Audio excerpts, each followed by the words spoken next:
it's always welcome that there are supporters. But politics to one side and the judicial process to another side. And the family want me to convey a message that the judicial process must be respected. There must be absolutely no interference with the independence of the court, with the judges, and for all the parties. Every case at the International Criminal Court is always a highly charged case from a political point of view. There are participants in that process. There's the prosecution, there's the defense, and also there are the victims. The victims' counsel will make their submissions in court. Their right to make those submissions must be respected. All the supporters who have demonstrated this huge expression of love, they should also bear that in mind as well. Thank you very much. Sir, have you filed any motion for the interim release of the former president? Once again, interim release is a complex process. We're considering it and we'll file it at the appropriate time. Have you? You're not yet filing. Have you filed or not yet? I'm not telling you when I'm going to file anything.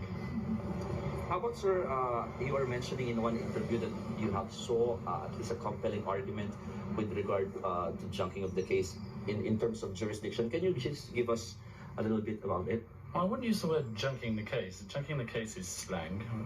What I would say is that the jurisdictional arguments are arguments which have been bandied about for many years now. They've been considered by the Supreme Court in the Philippines. They've even been considered by the International Criminal Court.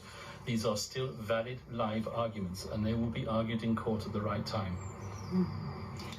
Attorney Kaufman, have you completely formed the defense team for former President Duterte? Is it a complete team now? Yes, we're putting the final touches to it. Okay. How many are still? Are you waiting for another lawyer to be added? We heard that there's still one more slot. Once again, I'm putting the final touches to the defense. Okay, so the final touches.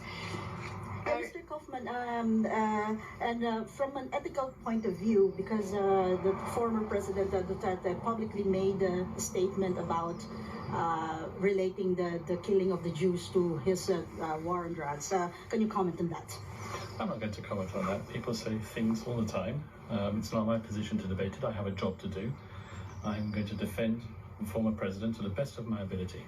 Thank you, sir. Attorney Kaufman, is there any chance for former President Duterte to have his case dismissed on a jurisdictional issue before the confirmation hearing in September?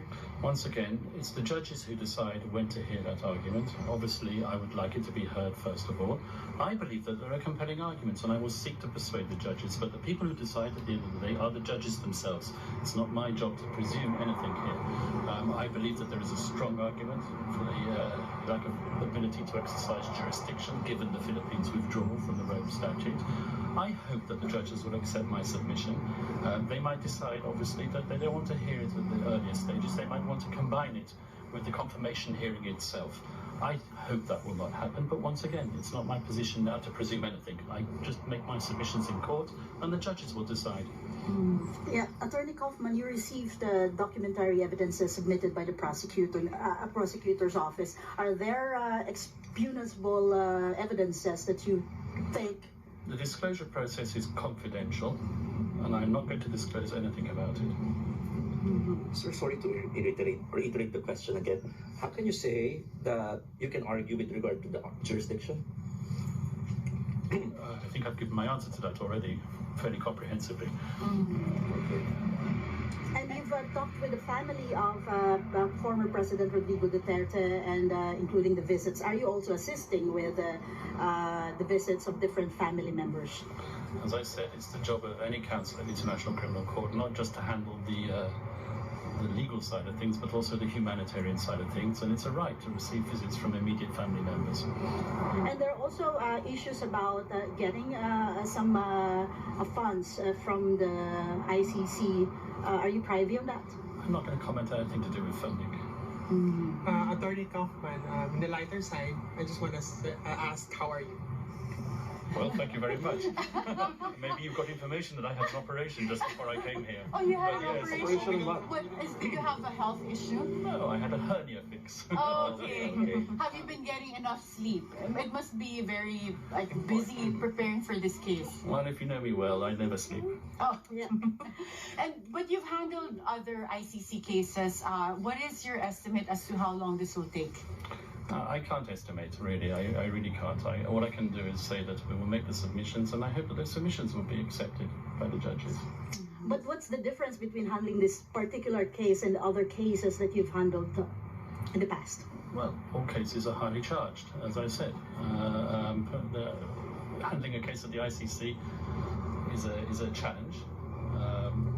It's always a challenge. Quite frankly, I don't differentiate between my various clients. With a show of this much Filipinos coming from all over the world here at the ICC detention facility, compared to the other cases you've handled in the past, is this the first time you've seen a turnout like this?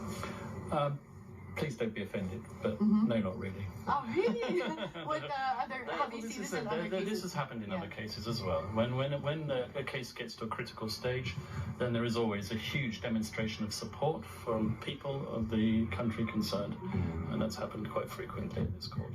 Can you give any particular examples? There's numerous African cases where supporters have turned out to support their various how can I put it, suspects who are detained in this building here.